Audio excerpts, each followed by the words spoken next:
estamos aqui na carta de Tito e a gente já passou pelo capítulo 1 até o 4, depois do capítulo 5, do versículo 5 até o versículo 9, e agora a partir do verso 10. O verso 10, como os irmãos podem observar, é uma continuação a respeito dos versos anteriores. A respeito dos versos anteriores. E Paulo aqui ele traz alguns ensinos. Antes da gente pensar aqui no nosso texto, gostaria de contar aos irmãos a respeito do século XVI. No século XVI havia um monge domitiniano chamado Tetzel. Ele percorria cidades da Alemanha vendendo indulgências que eram muito comuns naquele período, que nada mais eram do que certificados vendidos sobre o perdão de pecados em troca de dinheiro. Ele dizia inclusive frases como: assim que a moeda no cofre cai, a alma do purgatório sai. A teologia de Tetzel não era apenas uma mercantilização da fé.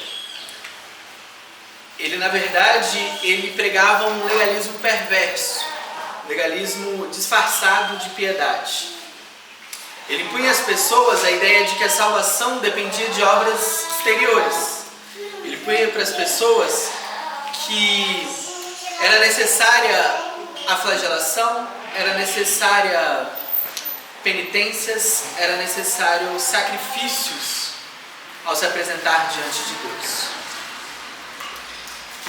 Multidões, então, aflitas, com culpa, se apresentavam diante dele, levando seus dinheiros, levando seus corpos flagelados por eles próprios. Esse tipo de legalismo foi uma das centelhas que acendeu a Reforma Protestante. A Reforma Protestante, através de Martinho Lutero, indignado com essa distorção da Igreja Católica, ele fixou 95 teses na porta da igreja no castelo de Wittenberg, dizendo: quando nosso Senhor e Mestre Jesus Cristo disse arrependei-vos, ele queria que toda a vida dos crentes fosse arrependimento, não pagamento, não regras humanas, não ascetismo, mas arrependimento e fé. Como vimos na semana passada, a primeira incumbência de Paulo a Tito, como diz aqui no texto, é pôr as coisas restantes em ordem. Se pararmos para analisar, é uma requisição estranha. Notem no verso 5: por essa causa te deixei em Creta, para que pusesses em ordem as coisas restantes, bem como em cada cidade constituísse presbíteros conforme te prescrevi.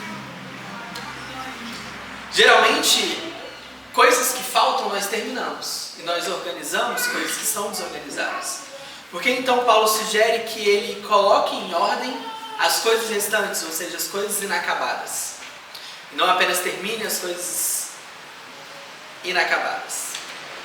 A resposta aqui é muito simples. A igreja de Creta ela precisava de acabamento, mas também de organização. E essas duas coisas, a resposta de Paulo era a mesma.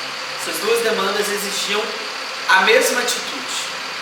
Paulo havia pregado o Evangelho, como nós vimos, plantado igrejas, visto diversos novos convertidos ali na ilha de Creta. Mas ele foi embora antes que pudesse nomear líderes. Afinal de contas, esses novos convertidos, eles precisavam de um tempo de maturação. Então seria sábio da parte de Paulo, inclusive é por ele desaconselhado, que alguém novo na fé fosse colocado ali na liderança. Paulo então deixa Tito para terminar esse serviço, ou seja, formar líderes. Entretanto, como vemos aqui no verso 10, muitos insubordinados se levantam. A desordem como contra da igreja de Tito. Tito então ele precisava organizar, porque ela estava desorganizada.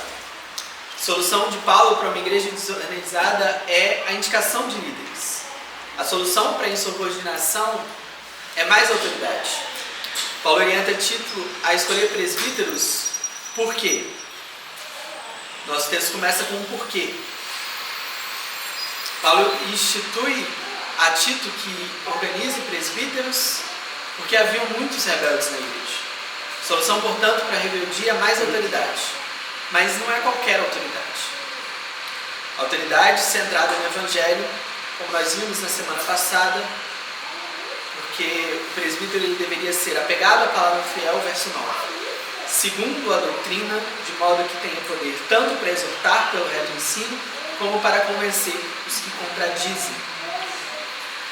Terminar o que está inacabado e organizar o que está em desordem são solucionados da mesma forma por Paulo, nomeando líderes irrepreensíveis e habilitados na palavra. A igreja do primeiro século, ela se reunia em casas. Não existia estruturas próprias para culto, como nós temos hoje. O irmão, ele se tornava um anfitrião e várias famílias se reuniam ali naquela casa.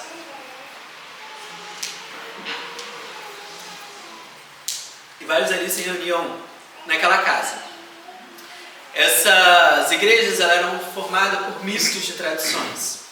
Judeus e gentios se reuniam juntos e, obviamente, surgiam ali diferenças culturais. Surgiam ali questões culturais que geravam escândalo entre as culturas. Os da circuncisão, ou seja, os judeus, frequentemente tentavam impor sobre os gentios práticas e rituais judaizantes. Essa imposição sempre vinha com um caráter ascético, ou seja, um caráter sobre santidade, um pretexto para que, através dessas práticas, eles pudessem ser mais santos, ou serem santificados por meio dessas atitudes, por meio desses rituais judaicos. Sabemos de fato quais eram esses rituais ali presentes na ilha de Creta, mas sabemos qual o principal problema que sempre vinha daqueles da circuncisão. Eles não se submetiam à liderança de Tito. Tito, ele era um gentil. Tito, ele era grego. Os judeus se reuniam ali juntamente na igreja de Creta e se manifestavam de forma recorrente. Provavelmente porque não reconheciam a autoridade de Tito como um grego, alguém gentil. Não por ele ser jovem, mas por ele não ter se circuncidado. Nós vemos que o primeiro grande debate teológico que teve naquela época no Concílio de Jerusalém foi a respeito da circuncisão. Os judeus que haviam se convertido, até mesmo alguns apóstolos, eles acreditavam que fosse necessário que os novos convertidos se circuncidassem. Porém, ali naquele concílio, Pedro, por causa da visão que ele teve, ele muda de opinião e ele diz que, na verdade, não precisa dessa prática judaizante. Naquele período, o que era mais reivindicado pelos judeus, portanto, era o legalismo, que conhecemos hoje. Os judeus tinham dificuldade de entender o propósito da lei. Eles tinham dificuldade de entender que, através do Evangelho, nós conquistamos liberdade. Provavelmente porque eles tinham dificuldade de entender a grande obra de Cristo. Esse legalismo, ele era muito anunciado entre os judeus e também era muito comum dentre os judeus negarem que Cristo era o Messias. Afinal de contas, os judeus esperavam um Messias que instaurasse um reino físico a Israel. Cristo, na verdade, na visão dos judeus, ele não poderia ser o Messias, aquele rei davídico, porque ele foi derrotado na cruz. Porque ele não venceu Roma.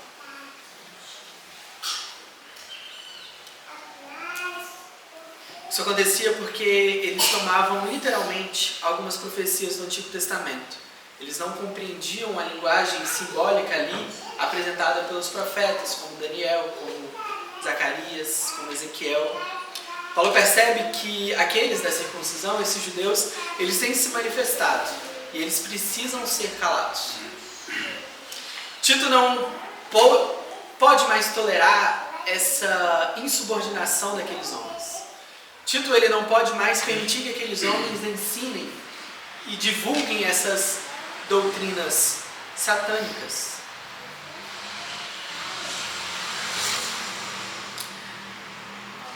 O problema deles não era uma disposição sincera de coração buscando entender o Evangelho.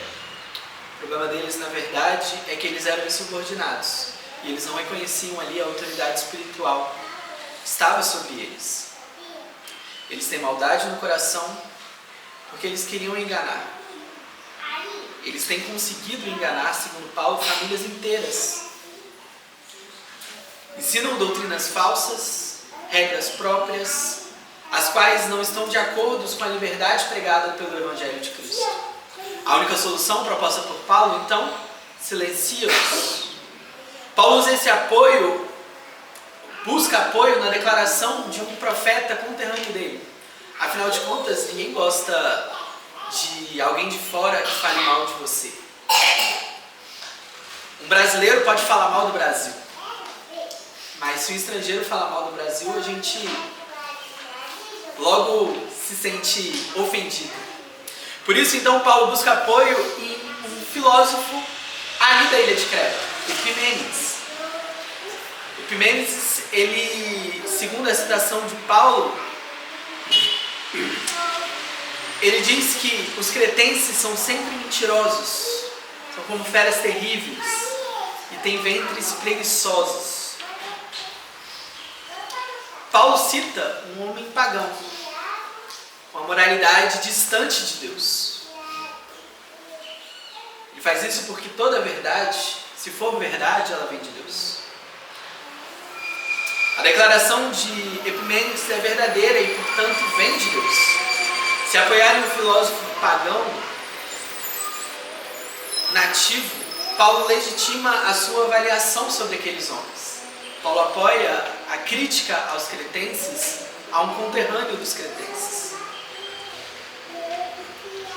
Paulo vai dizer ainda que aquele que é sujo, tudo que toca se torna sujo.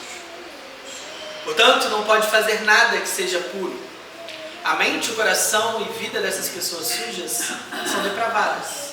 Portanto, tudo que procede deles, o que eles pensam, o que eles falam, como eles agem, são por Deus reprovados.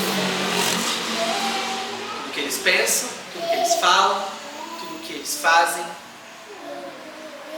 é depravado diante de Deus. Isso faz com que as ações desses que são sujos produzam obras imundas e por isso são reprováveis por Deus. São diante de Deus, portanto, abomináveis, desobedientes, reprovados. Deus considera todas as obras, até mesmo aquelas que nós julgamos boas, feitas por mãos impuras, como más obras. Não passam de feras terríveis, hipócritas que arrotam corrupção travestida de santidade. Na verdade, a fala mais comum em nosso tempo é citar Paulo dizendo que eu não devo escandalizar meu irmão. Ou seja, se meu irmão não concorda com a minha atitude, se meu irmão não concorda com a minha calça rasgada, eu não posso usar. Se meu irmão não concorda com o que bebo, não devo beber. Se meu irmão não concorda com o que visto, não devo vestir. Se meu irmão não concorda com o que eu falo, não devo falar. Sendo que, na verdade, não é nem de perto isso que Paulo tinha em mente. Escandalizar não é chocar meu irmão, não é impressionar meu irmão. Apesar da gente ter muito esse uso no português para escandalizar, escandalizar é uma palavrinha grega, escândalo, que significa levar meu irmão ao tropeço. Os romanos criaram essa palavra grega, usaram essa palavra grega, na verdade, para exprimir um sentimento romano. Os romanos, eles eram exímios construtores. Eles não construíam coisas tão bonitas quanto os gregos, mas eles construíam coisas super engenhosas. Eles transportavam água de um lugar a outro, como hoje nós temos dificuldade de fazer. Eles construíam estradas que permanecem soterradas e ainda firmes até hoje. E nessas estradas que eles construíam, para que aquela estrada ficasse firme e durasse contra a erosão, contra a chuva, eles firmavam e assentavam essa estrada com pedras. Pedras que eram escolhidas as mais planas possíveis. Pedras que não tinham esquina. Pedras que não tinham ângulo. Eles escolhiam essas pedras mais lisas e assentavam de forma que elas ficassem todas niveladas. Para que aquele viajante que viesse andando, ele não se escandalizasse. Ele não tropeçasse naquela pedra. Escândalo, na verdade, é servir de pedra de tropeço para o próximo. Se a minha bebida faz o meu irmão sair da igreja, sim, eu não devo beber. Se aquele jogo que eu tanto gosto de baralho faz o meu irmão que já foi viciado sair da igreja, eu não devo jogar. Paulo, ele fala de escandalizar pensando naquele irmão neófito, naquele irmão que ele ainda vai chamar, inclusive, de fraco na fé. A verdade é que o texto de Romanos 14, onde Paulo escreve sobre o problema do fraco na fé, ele apresenta o problema do fraco na fé como legalismo e do forte na fé como a falta de amor. Em Romanos 14, Paulo ele vai criticar os fracos, porque os fracos julgam o seu irmão. Os fracos ele impõem uma lei que Deus ampliou sobre os seus irmãos, esquecendo, na verdade, da liberdade que foi adquirida em Cristo. Por outro lado, aos fortes ele alerta sobre o cuidado no exercício da liberdade. Ele alerta que não devemos exercer a nossa liberdade de modo a defraudar o nosso irmão. Eu não vou beber diante de um irmão que já foi alcoólatra. Eu não vou jogar diante de um irmão que já foi viciado. Porque eu posso levar ele a copiar os meus atos e cair em dissolução. Eu não vou me vestir de forma indecente para levar meu irmão a cobiça ou ao adultério. Porque se uso a minha liberdade para ferir o meu irmão, já não é mais Cristo que me deixa livre, mas a minha corrupção que me ilude com a liberdade.